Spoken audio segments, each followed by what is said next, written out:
Okay, fan mail part two. Sorry about breaking it up into two sections, guys. And I know I'm going and rambling on here, but I think that there's more people out there that are watching this. Okay, hey, and if you want to scan by this, blow by this, and go watch me setting traps and flushing and skinning and whatnot, be my guest. Stay on my channel. Watch my other videos.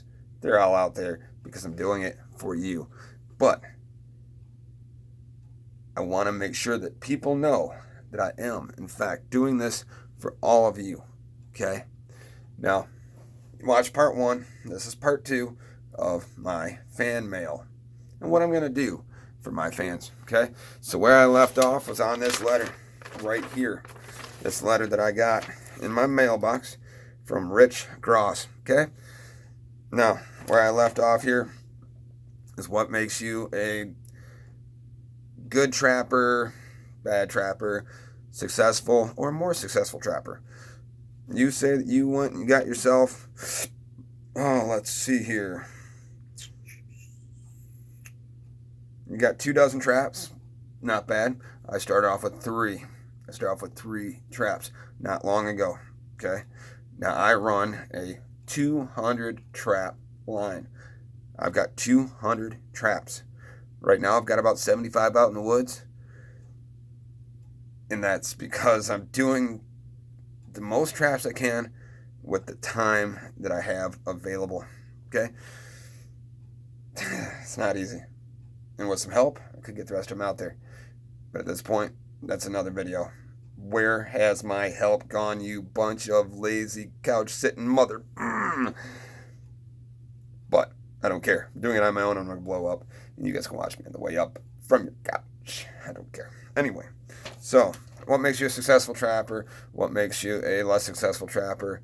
Anybody that's trapping is a good, successful trapper. Providing you use the proper ethics and what you're doing is legal, and you have a respect for the animals, a respect for the wild, and you are a true positive sportsman. That makes you a successful trapper. Not on the catch, not on the the count at the end of the season and how much money you make off. Do it for the enjoyment. Do it because you love this hobby and sport, guys. Most importantly, all the dollars and cents and furs and mounts and everything come after that.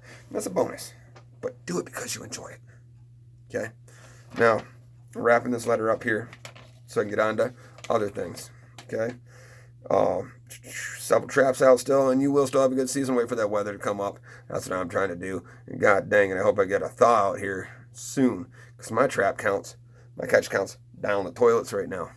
Been like 2 possums in 4 weeks. Sucks. I hate it. It is what it is. You can't change things. You can just do the best you can and put your best foot forward and your best effort into it, regardless of what those stupid idiots that are jacking your stuff and trampling all over your deer bait. I mean, I'm going to go into another rant story, but not this time. This time, it's all in appreciation of the guys that appreciate this guy. I love you guys. My fans are the greatest fans in the world, man. I don't have many yet. I'm going to blow up big and quick. Okay, let's get back here. I have several traps out still, but I pulled them before deer season. Why? Leave them out there. I know your motivation's down the toilet. I get it. Been there. But leave them out, man. Can't catch anything without the traps in the dirt. Okay, now, he says that I don't know what it would take to say that I was a trapper, but I don't think I'm there yet. Yes, sir, you are. And I'll be glad to take you out in the woods with me. I will trap side by side with you. You can help me out on my line. I'll help you out on your line. You, my friend, are a trapper. Don't let anybody else tell you otherwise. You put a trap in your hand, you set it in the dirt, you catch a critter, you catch your first critter, you follow the laws, the proper ethical way of trapping, treating these animals with respect. That, my friend, makes you a trapper.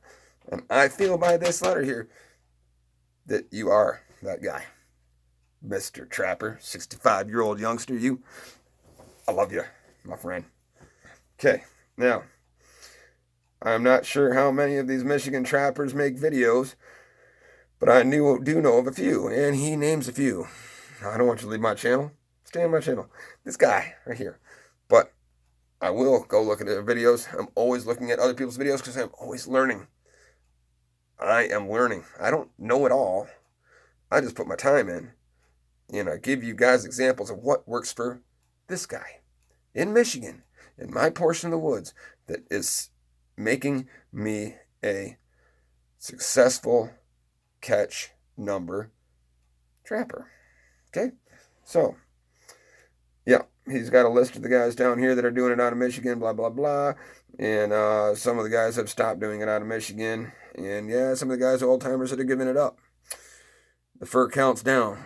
Or not the fur count down, but the auction prices have been down the last few years. A lot of people that were trapping were doing it straight for the money. They all went bye-bye. Good. Good. I'd like to see more trappers out there. I really would. There's a lot of surplus animals now because these guys have given up the trapping because they were in it for the dollars that were back in the 70s and 80s. Now that the dollar count's down, the guys that are left are waiting for the numbers to come back up, and they're doing it because they enjoy trapping. They do it because they can't go a season without trapping. It's part of who they are. They're an outdoorsman, a trapper, a hunter, a fisherman. That's them. That's us. The guys that continue to do it regardless of the dollars. I'm putting a whole lot of money in my gas tank to check my trap sets every single day to follow the laws. But I do it because rather than sitting on my couch, sipping a coffee, sipping a beer, and watching some kind of stupid political crap on TV, Trump, stupid political crap on TV and bickering back and forth, whatever. Trump. Yes, this guy supports him. But I would much rather be out in the woods, cruising down a back road at night or during the day than sitting on my couch. And I do it because I enjoy what I do. I enjoy the woods. I like being a good sportsman. I like going out there and meeting people and seeing what is going to be in my trap every day. What deer is going to walk by my stand? What duck is going to fly by my blind? It gives me the heebie-jeebies. And I'm sure for a lot of you it does too. Okay? That's why we do it. It's not about the dollars.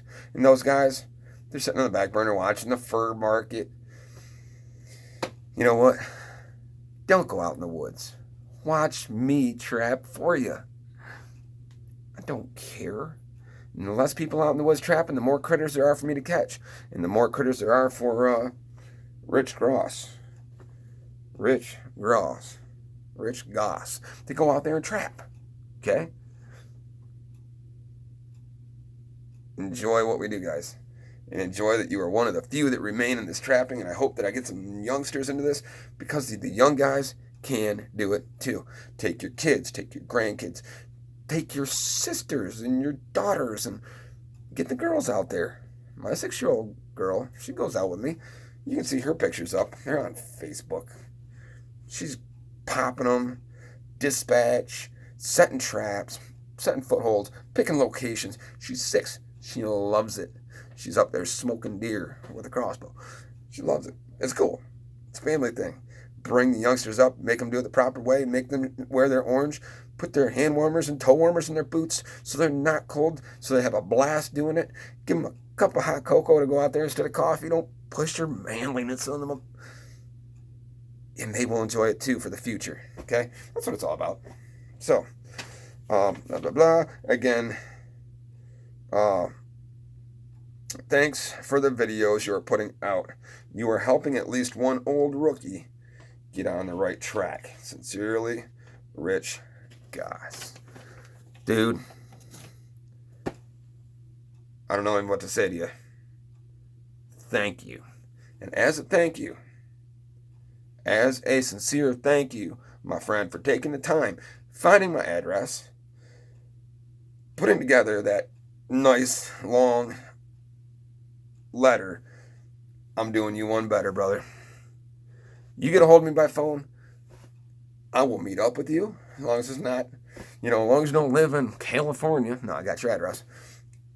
But as soon as I can get a hold of you by phone, I will trap side by side with you at least a couple times before the end of the season. You're always welcome to come over to my neck of the woods, and I'll let you run side by side with me on my line. Okay? But in the meanwhile, I do have a giveaway. And I will do a giveaway or show my respect for the people that send me that fan mail. I love it, guys. Anybody that sends me fan mail will get a response from me with an item of my appreciation. Now, what that item is whatever I happen to have on hand. Okay? But you know what? Send me that fan mail, guys. Lake Orion, Michigan, Dan Edwards. Do your research, find the address. It's not hard to do. My fiance, she went online and did this, and sure as shit, 30 seconds later, I have my address. It ain't hard. I'm just not that technology guy. But anyway, this guy put forth the effort to actually go and find my address, put together a heartfelt letter, and I want to show my appreciation. So, in doing so, I told you guys I was going to give away a trap. This is a Duke number 11 double long spring. Okay? Now, while I got it here in front of me, I might as well go over a couple things real quick here. Duke number 11 long spring. Okay? It says it right on the pan. Now, for this youngster, 65-year-old youngster, love you, buddy. You'll always be a friend in my head. Okay? Now, get the terminology here. He referred to another, what do you say, a steel line or some shit. I love it. Okay? Bare bones basics, trap. Long spring, jaws. You got the pan. Okay? And you got the dog. The dog is the lever right there. Okay? Now, when you go and you set these traps, okay? How to use a double long spring? You can go and do it any way you want. You can stand on both ends. You can do it by hand. There's trap setters you can get for it. Okay? But grab both sides of the long spring.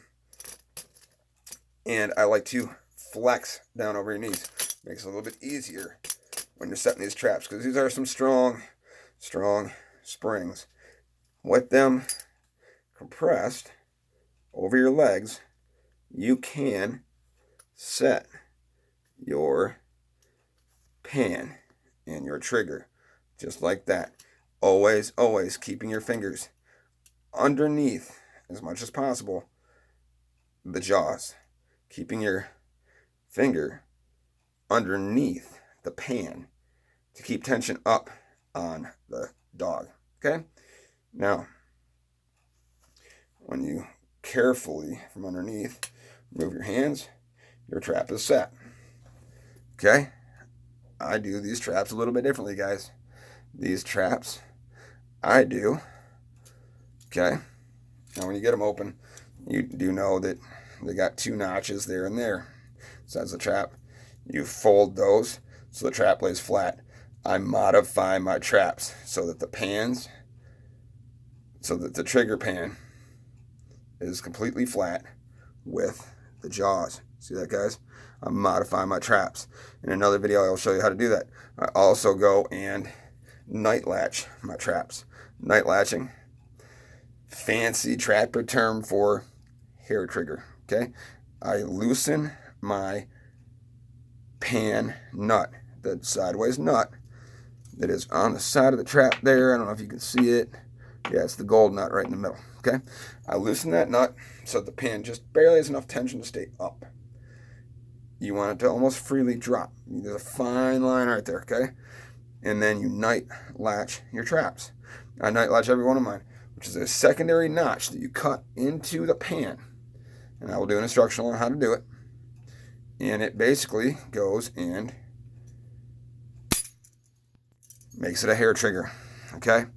So, Rich Goss, this one's yours. I have personally gone and hand-tuned it, modified it, night latched it, filed down the file down the dog. And I'm going to do you one better, my friend.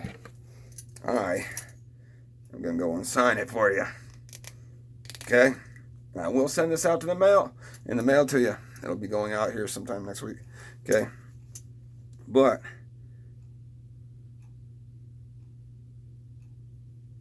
Mad Nasty Trap.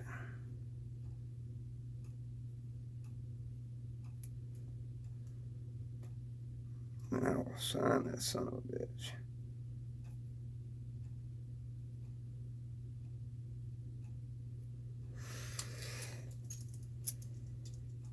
Cool.